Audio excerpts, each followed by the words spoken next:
Style. We're going to talk about our style now, the Shaolin Way system.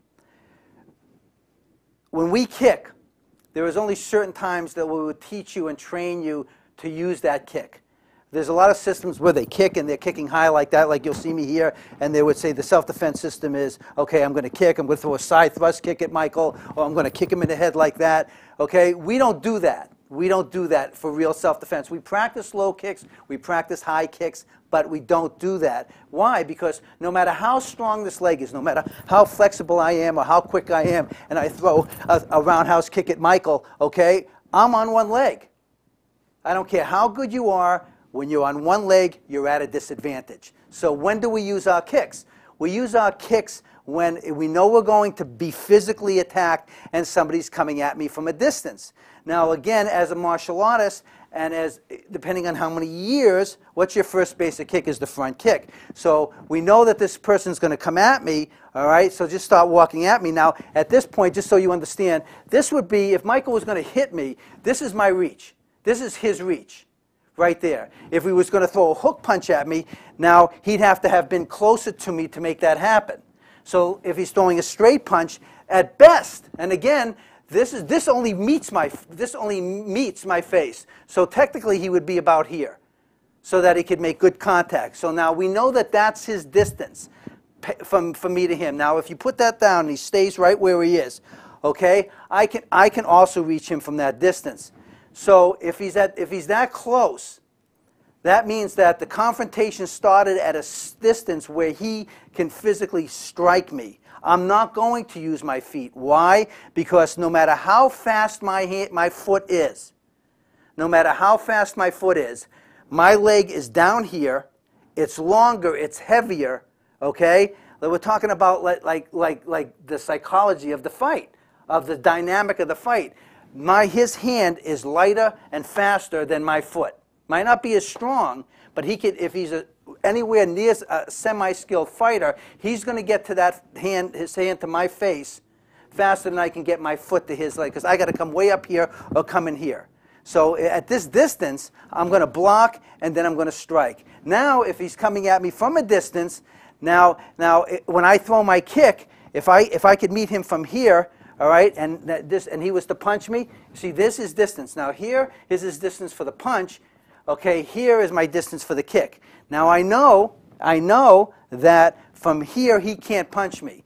So what am I going to do first? I am going to use my feet at this point. Why wait for him to get to me and block when I can stop him right from here? Okay, what I just did was this. Now, for instance, again, this is a skilled technique. First, I'm going to show you a skill technique, and then I'm going to show you a novice technique. For me, I can stop him without ever really hurting him. If he was coming at me, I could meet him right there. Just keep coming at me, and I'll tell you when. Boom, right here. So what would happen in a technique like this? Say for instance, Mike was coming at me from back here. Okay, you're coming at me. Go, bang. Now stop, stop, stop. Now I met him there. Now right from there is where I met my foot to his body. Right from there, all I want you to do, don't move your feet, is extend your arm. That extend it as far as you can get. Don't move your feet. You see? So I met him knowing distancing, again, because I'm an experienced martial artist, knowing the distance of how far he could throw that punch, and the distance between throwing the punch and getting it to me, I was able to meet him here because my foot, unless he's an orangutan, which he's not, I can get my foot quicker to him than he can get his hand to me. So I'm going to use, the point being is I'm going to use a kick technique, okay, if he's coming at me from a distance. If you're a beginner or a novice, wait, Mike wants to take me out today, okay, from the distance, what technique can I use? Go ahead. Boom, right here. That's your basic front kick. I can snap it up if thrown properly. Most people do not throw a kick properly. They come up almost like they're kicking a football. We don't do that. We come into this position. It's one motion. We come into this position and we throw the kick. Now he's coming at me from a distance. Bang, I can hit him with that same kick.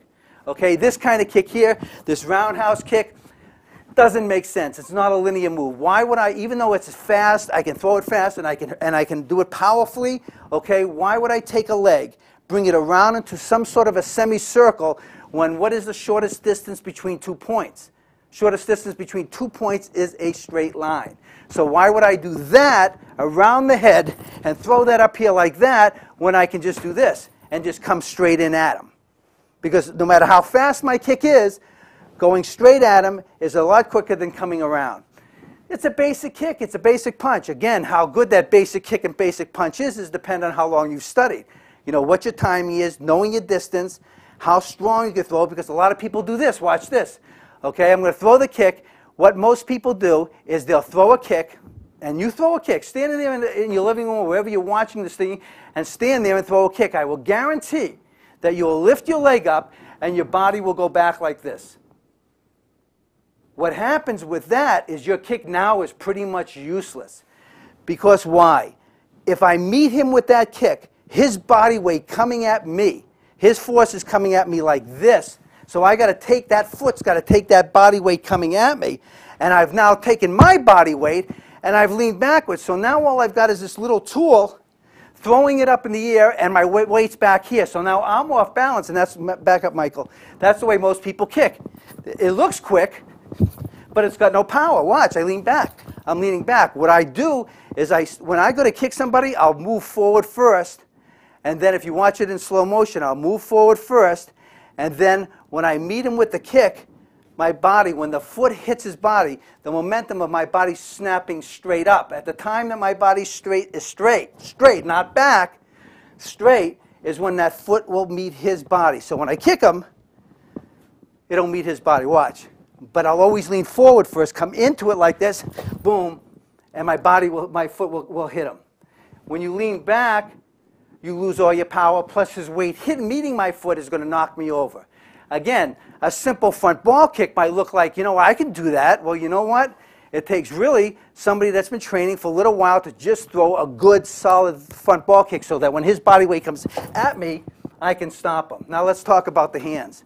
How are they going to come at me? Now I'm in this confrontation, and he's throwing a straight punch. All right? Now, what most people do for a block, what the brain does, they do this. Now, a big, strong guy, he's stationary. Remember, the fight's a lot different than having Michael punch in for me and somebody coming at me like that, which is what they're going to do in the street. Okay? So, again, it's a big difference in the fight. So what most people do will block like this. Now, what I've done here is I've bent my arm, okay? And all of this weight is useless because where is the force going to go to? It's going to go to the joint.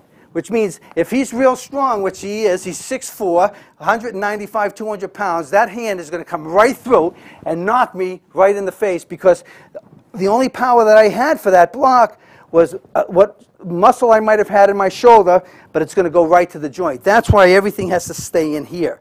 When I block, I don't do this. I do this. It comes straight up. Because now I have my body weight behind me. As soon as I lift my elbow up like a wing, it'll go right through and knock the joint out. So if he really threw the punch, come at me. My hand comes up like that. And what that does is it deflects. But again, it's being an experienced martial artist. Because the timing has to be perfect. I have to meet that punch coming right at my face. Throw it fast. Throw it fast, Mike. I have to meet that right at my face. Go ahead. Hit my hands. Do it again. Do it again. Okay, you ready? Do it again. You see it? I have to meet that perfect timing so that it deflects off to the side. Now, I got him. Okay? Don't be complaining about that later like your brother Nico did. All right? So I blocked the punch. Okay? I can do several things. You'll learn in this, you learn from us. Strike, go to the groin, right? Strike the knee, take him down, throw him. The system is beautiful. It's a beautiful system. Now, why do we learn? Like a typical technique might look like this. Go ahead. Now, I just hit him about 5 times. Now, why would I do all of that? Because we're technicians. We learned to be able to do what I did was this. I'll show you what I did in slow motion. 1, 2, 3, 4, 5. Okay? Because every single mark, for me, you can see the redness on his neck, baby, okay, is you learn to be a technician. So if I can throw 5 strikes, again, it's not just being fast. I mean, this is fast. You can just do popcorn techniques. Everything has to count. I got to deflect, strike, and you have to have the strength and power behind it.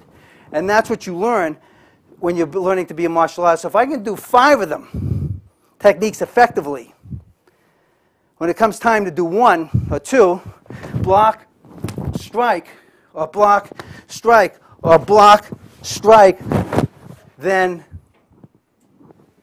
you're good, because